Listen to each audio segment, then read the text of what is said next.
their benefits for simple infractions of law or missteps in judicial conduct. Question: should the same strict measures ought to be applied to the members of the Supreme Court? The answer depends on who you ask. So I put that aside. Let's put that aside.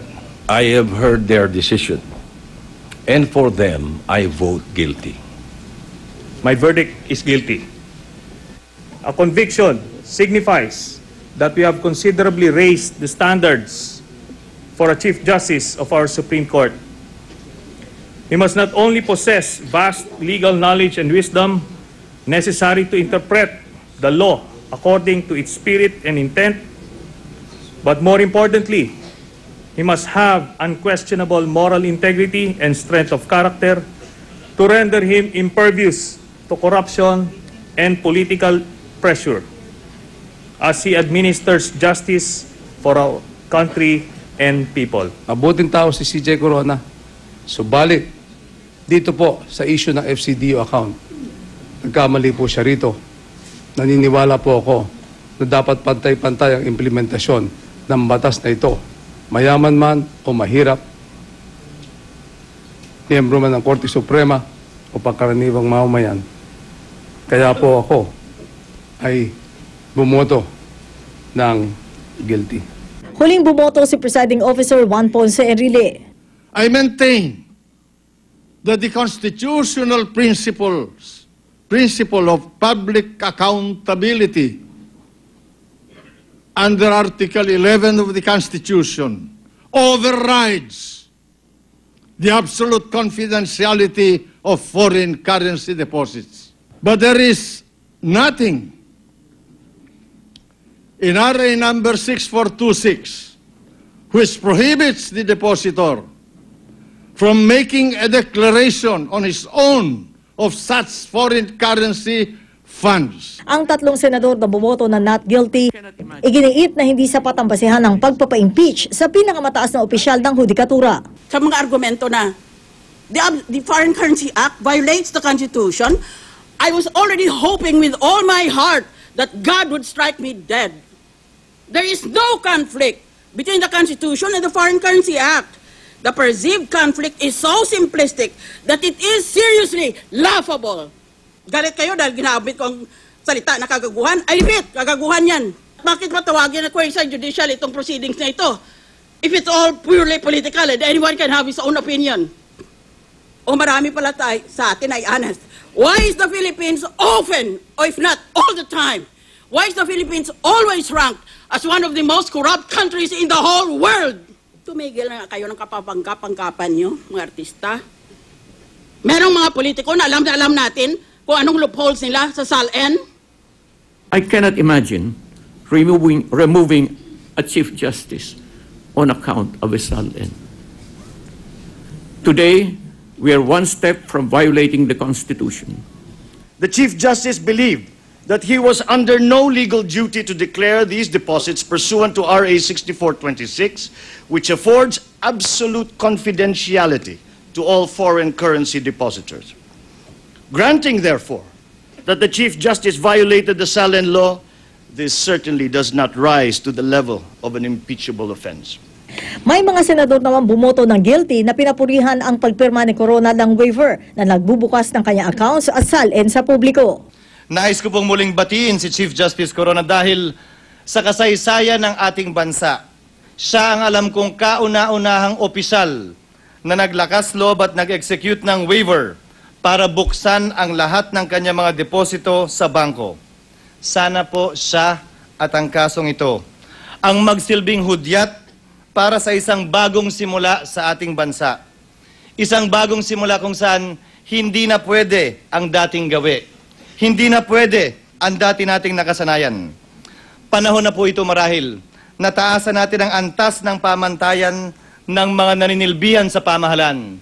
Ika nga ni Congressman Fariñas, kung di natin pinapalusot si Chief Justice Corona, pues tayo din, wag nang magpalusot. Para sa unang balita, Sharian Torres reporting. Nanindigan naman si Chief Justice Renato Corona na wala siyang kasalanan. Pero tinatanggap niya raw ang hatol na impeachment court alang-alang sa bayan. Narito ang report ni Micaela Papa.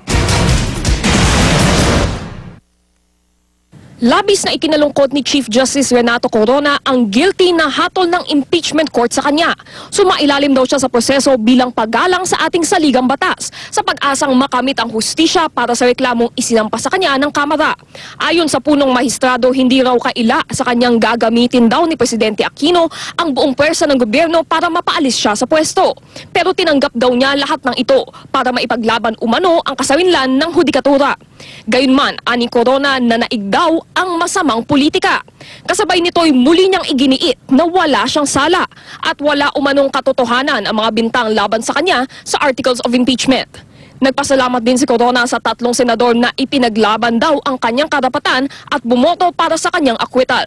Ayon pa kay Corona, kung ang hatol sa kanyang conviction ay ikabubuti ng ating bayan, tinatanggap daw niya ang kalbaryong pinagdaraanan nila ng kanyang pamilya. Handa raw siyang mag-alay ng sariling buhay para sa bayan. Ang depensa, labis ding ikinalungkot ang pasya ng impeachment court. Pag-uusapan pa raw nila kung ano ang susunod nilang hakbang at kung kukwestiyonin pa ba nila ang desisyon sa Korte Suprema. Talagang ganyan ang labanan, may mananalo, may matatalo. Hindi naman pareho, pwedeng pareho manalo. Oo. Tanggap niyo naman. Oo. Total, the remedies provided for by law are there. So you think you fought the good fight? Okay, kayo dapat magsabi niyan, kayo nanonood eh. Would you have done anything different? I think we have given it all. We tried our level best, and it is not enough to come. Inamin naman nila, maraming political. Ay wala pa pong nagiging kasong ganito sa ating Korte Suprema. This has never been tested po personally. Tingin ko ay tapos na. Para sa unang balita, Micaela Papa reporting. Mahigit 1 linggo na pong nakakonfine si Chief Justice Renato Corona sa The Medical City sa Pasig. Pinag-aaralan naman ng kanyang defense team ang susunod nilang hakbang. May live report si Salima Refran. Salima? Rhea, pagre-regroup, yan ang naging pakay ng ilang miyembro ng defense team sa pagdalaw kay convicted Chief Justice Renato Corona dito sa The Medical City sa Pasig kagabi. Pasado alas 7 ng gabi nang dumating ang ilang miyembro ng defense team. Dito na sa The Medical City sa Pasig dumiretso ang grupo matapos ihayag ang 20-3 guilty verdict ng impeachment court. Ayon kay Attorney Rico Quicho, hangad ang defense team na alamin ang kondisyon ni Corona matapos nga ibaba ang hatol sa kanya. Nire-respeto raw nila ang naging conviction ng impeachment court kay Corona.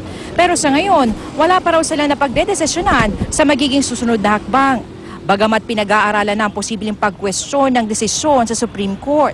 At matapos ng bisitahin ang convicted Chief Justice, walang nagbigay ng pahayag sa mga miyembro ng defense team. Wala pa ring balita kung magbibigay pa ng medical bulletin ang The Medical City. Samantala, Rhea, sa impormasyong nakalap nga natin ay nananatili sa isang kwarto sa 15th floor o VIP floor ng The Medical City si Corona. Wala pa rin inilalabas na statement ang pamilya ng convicted Chief Justice. At yan ang unang balita mula dito sa Pasig. Rhea? Maraming salamat, Salima Refran. Kapwa naman natuwa Malacanang at House Prosecution Panel sa guilty verdict ng impeachment court kay Chief Justice Corona. Darito ang report ni Teresa Andrada. The verdict of the Senate is a step forward in terms of restoring public confidence in our courts and trust in the members of our judiciary. Ito raw ayon sa palasyo ang implikasyon ng pagkakakonvict kay Chief Justice Renato Corona ng Senate Impeachment Court. Let us never forget that those who come to court, be they rich or poor, must do so in the expectation of receiving impartial justice from those who uphold both the spirit and the letter of the law. Ang Pangulo pinanood daw ng buo ang pagbaba ng hatol sa punong mahistrado. Kasama raw nanood ng Pangulo sina Executive Secretary Jojo Ochoa, Secretary Ricky Carandang, Finance Secretary Cesar Purisima at iba pang miyembro ng gabinete. Ang prosecution panel, bagamat inaming masaya sa naging hatol ng impeachment court,